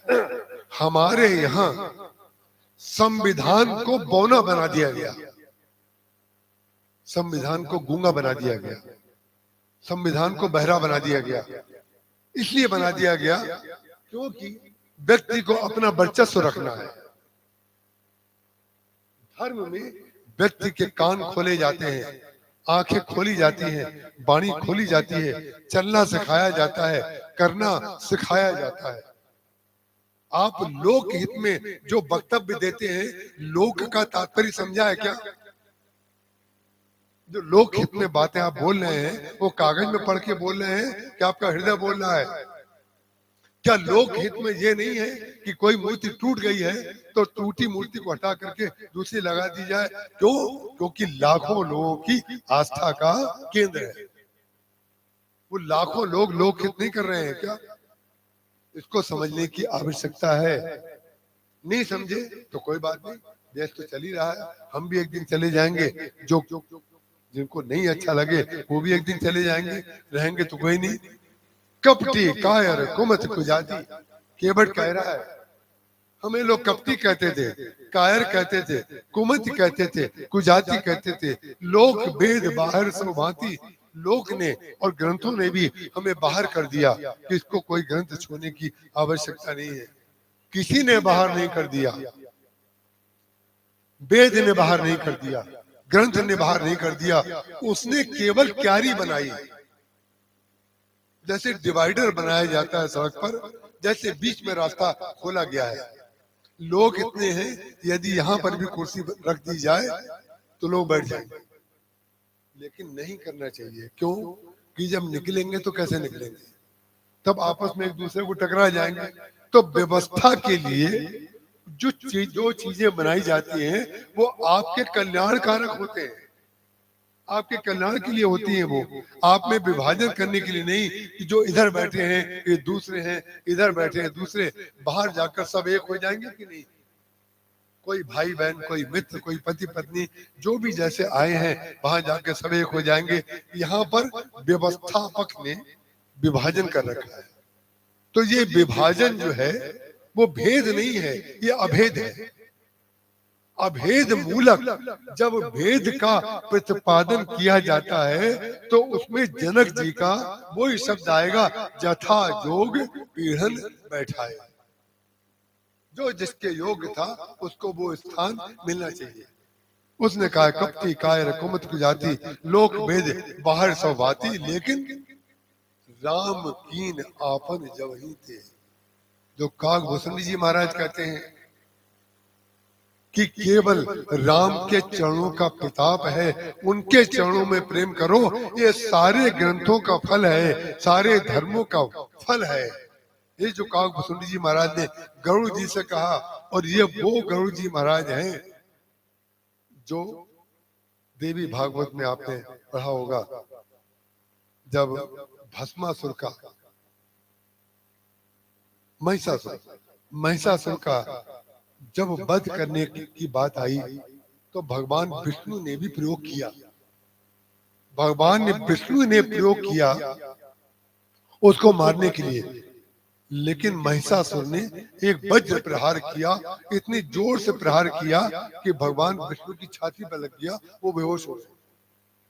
जैसे भगवान राम और लक्ष्मण को बांध दिया गया था मेघनाथ के द्वारा, जैसे वहां पर वो बंधक बन गए, ऐसे ही देवी भागवत में भगवान विष्णु बेहोश हो गए और यही गरुड़ जी उनको उठा करके किसी सुरक्षित स्थान पर पहुंचाते हैं। ये तो निजत्व का बहुत बड़ा लाभ मिला।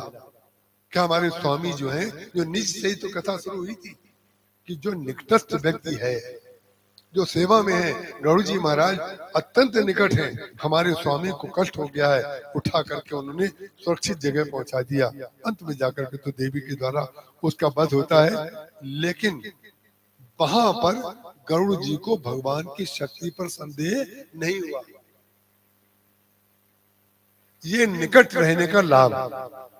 लेकिन जब द्वापर त्रेता युग आया तो त्रेता युग में जब भगवान राम और लक्ष्मण बंध गए तो उस समय नारद जी ने उन्हीं गरुड़ से कहा कि भगवान को बंधन मुक्त करने का कार्य जितना अच्छा आप करते हैं, आज पुनः उनके दूसरे रूप को, विष्णु के अवतार श्री राम को वही कष्ट हो गया है और आप अपने तीव्र दांतों से उनका बंधन काट दीजिए। बंधन तो गरुड़ जी ने काट दिया, लेकिन खुद बंध गए। किसमें बंध गए? भगवान को तो मुक्त कर दिया, स्वयं बंध गए। काहे के बंधन में बंध गए? बोले जिनका नाम लेने मात्र से व्यक्ति मुक्त हो जाता है, मैंने ऐसा सुना था, और जिनका अवतार हो चुका है भव बंधन ते काटे नर जप जाकर ध्यान, खर्व निशाचर बांधो नाग पास सोई राम। किसी निशाचर ने इनको नाग पास में बांध लिया, ये कैसे भगवान है? बस बंध गए। इसी को कहते हैं गुरु अपने अंदर देखना। हमने भगवान को मुक्त किया है।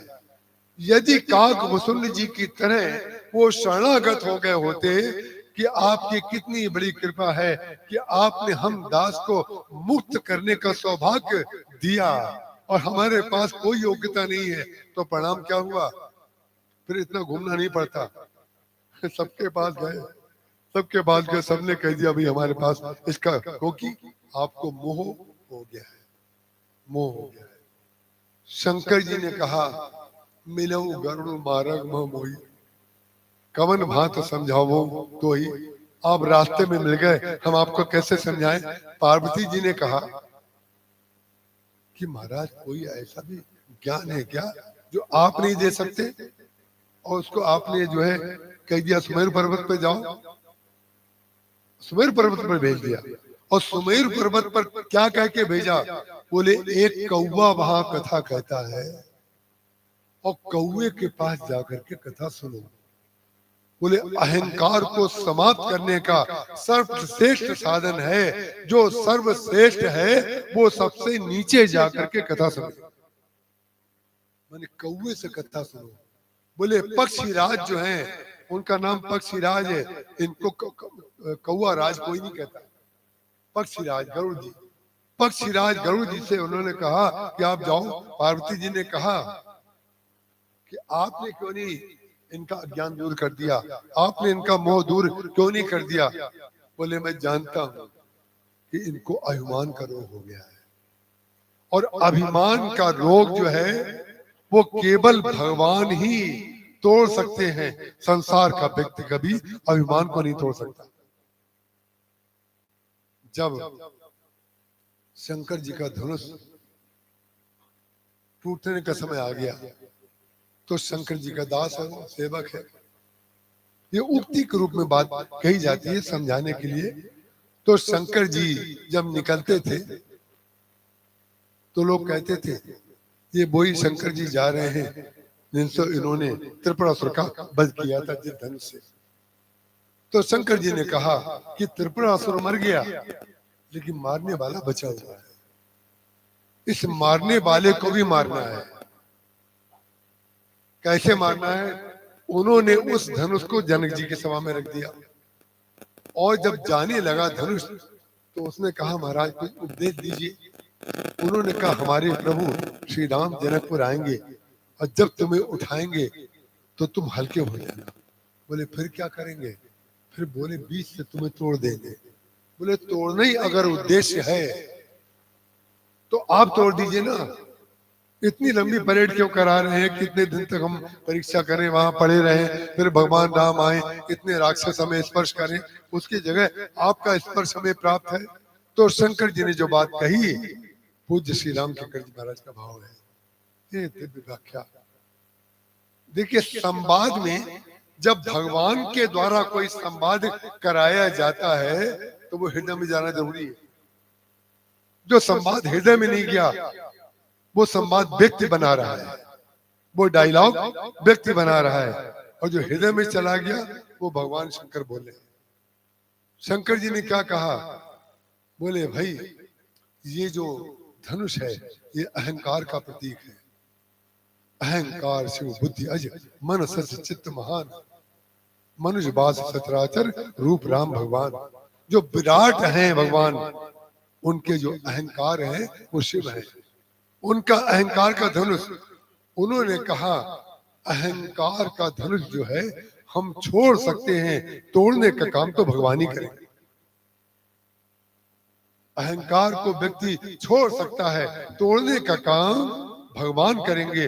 और भगवान जब करेंगे तो मालूम है कैसे तोड़ेंगे? हाथ से उठाएंगे, अपना कर कमल स्पर्श करा देंगे, क्योंकि वो तो सब सूर्य संबत कार्य करेंगे ना। जो मैं आपको कल कह रहा था कि अहंकार को भगवान के चरणों में चढ़ा दीजिए, और ममता को भगवान के हाथ में दे दीजिए। वही भगवान ने किया। वो क्या कर रहे हैं? भगवान ने हाथ से उठाया और कोई बहुत बड़ा व्यक्ति जिसके दर्शन दुर्लभ हो वो आपको हाथ में ले ले तो आपकी क्या स्थिति होगी वो आप ही जान सकते हैं या धनुष जान सकता है। धनुष गदगद हो गया, उसकी रोमावली खड़ी हो गई। धनुष ने कहा आज मैं धन्य हो गया।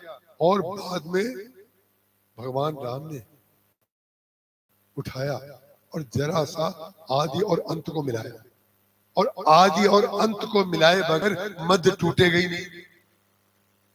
मध्य टूटेगा तब जब आदि और अंत को मिला दिया जाएगा। आदि और अंत को कैसे मिलाया जाता है? बोले हमने ये किया था, ये आदि है, हम ये करेंगे, ये अंत है, और दोनों को मिला दीजिए तो जितना हम बोल रहे हैं सब टूट जाएगा। ना पहले कुछ था, जब बच्चे थे तो पानी भी नहीं पी पाते थे, माँ से मांगते थे भोजन दूध। भविष्य में जब सिर हिलने लगेगा तो पानी कोई देगा तो पी पाएंगे, खाना कोई देगा तो खा पाएंगे। तो ना पहले कुछ था ना बाद में कुछ है। जब पहले और बाद में कुछ नहीं है उसी को बीच में स्वीकार कर लेना है, शरणागति हो जाएगी। काकभूषण जी महाराज ने उस बीच को मान लिया। उन्होंने कहा सब कुछ भगवान की कृपा है, मेरा कोई योग बल नहीं है, मेरा कोई तप बल नहीं है। धनुष से किसी ने व्यंग्य किया, जो मैंने आपसे कहा था उभारेंगे लोग। किसी ने उभारा धनुष को कि तुमको तोड़ दिया। बोले बिल्कुल नहीं तोड़ा। बोले कैसे? टूट तो गए। बोले उठाया तो हाथ से उठाया और गिराया तो चरणों में गिराया। हम तो धन्य हो गए जिसको चरण में और हाथ में भेद लग रहा है। वो तो समाज में भेद पैदा करेगा। जो चरण और हाथ में दोनों में राम को देख रहा है वो अभेद में स्थित हो जाएगा। ऐसे काकभूषण जी महाराज के चरणों में प्रणाम करते हुए आज की कथा हमने यहीं पर पूर्ण की। इसके बाद की चर्चा कल।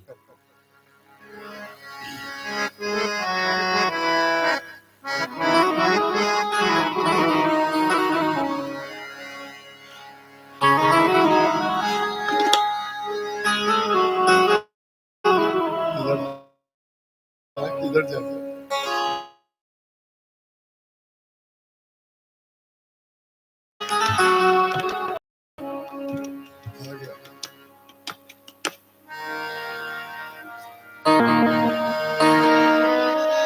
सियावर सियावर एक भक्त की भावना है, ध्यान से सुनिएगा। सियावर सियावर पुकारा करेंगे मिथिला अवध में। इधर मिथिला, इधर इधर मिथिला अवध में गुजारा करेंगे। सियावर सियावर पुकारा करेंगे मिथिला अवध में गुजारा करेंगे। सियावर सियावर पुकारा करेंगे मिथिला अवध में गुजारा करेंगे। सियावर सियावर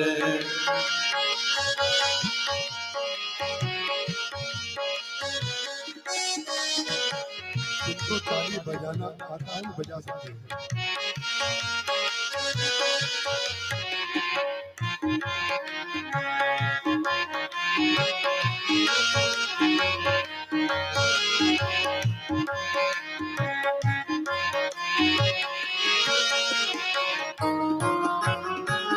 कभी जा बसेंगे श्री सरयू के तट पर, कभी जा बसेंगे श्री सरयू के तट पर, कभी बस कमला किनारा करेंगे, कभी पास कमला किनारा करेंगे। सियावर सियावर ओ सियावर सियावर पुकारा करेंगे, मिथिला अवध में गुजारा करेंगे। सियावर सियावर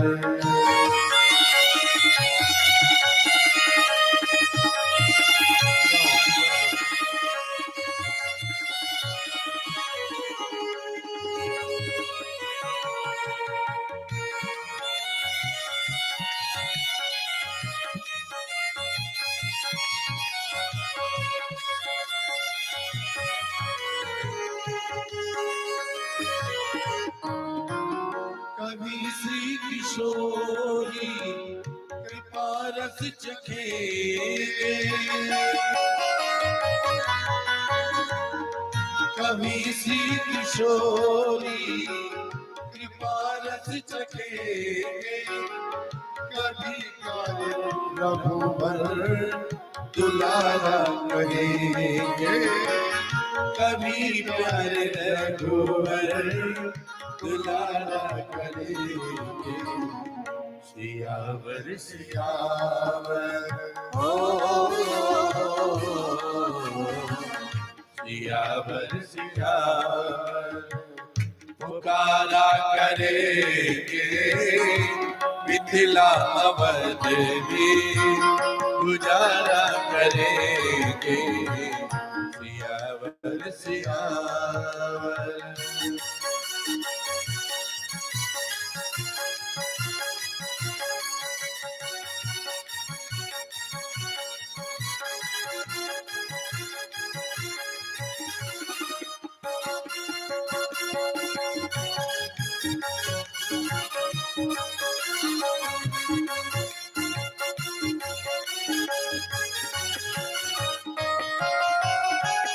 मिलेगी जो संतों की जूठन प्रसादी,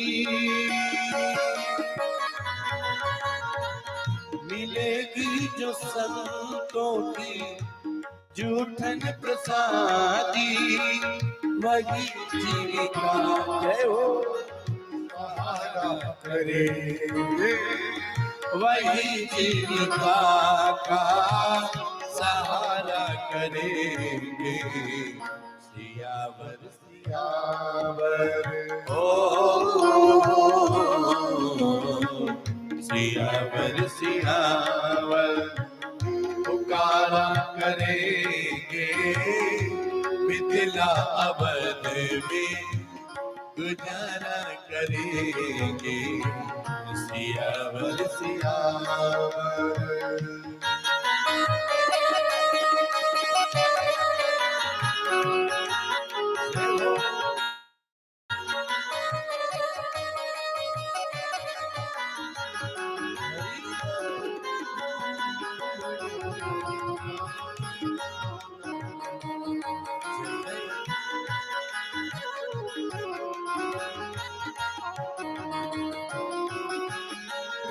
संग प्रीतम जो बिहरेंगे जिसे मगे, प्रीतम तू जिस रास्ते से गुजरेंगे उस रास्ते को हम अपनी पलकों से बुहारा करेंगे, सफाई किया करेंगे। पिया संग प्रीतम जो बिहरेंगे जिसे मगे, पलकों से पथ को बुहारा करेंगे, पलकों से पथ को बुहारा करेंगे। सियावर सियावर ओ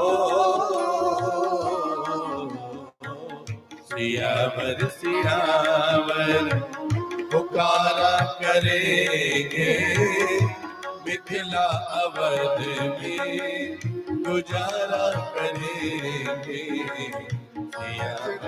भद्र में रख लेंगे।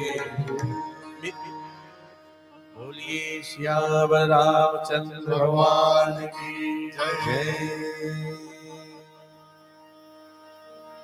आज की आरती के लिए मैं फिर से आग्रह करता हूँ श्रीमती मीना सिंह जी से और श्रीमान कन्हैया सिंह जी से, आप आए और आरती करें। ओम चंद्रमा मनसो जात चक्षो सूर्यो जायत सुरनाद वायुच प्राण